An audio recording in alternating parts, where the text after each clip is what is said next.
Hello friends, welcome to my channel. आज की इस वीडियो में देखेंगे कैसे लाउड नॉइज से हेयरिंग के लॉस होने के चांस बढ़ जाते हैं।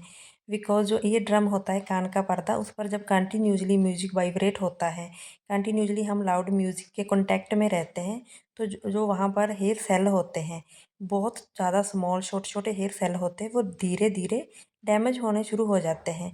एंड ज़्यादा म्यूजिक से, लाउड म्यूजिक से वो परमानेंट एक दिन डैमेज हो जाते हैं। परमानेंट डैमेज होने के बाद वो रीजनरेट नहीं होते, अपने वहाँ पर नहीं बनते।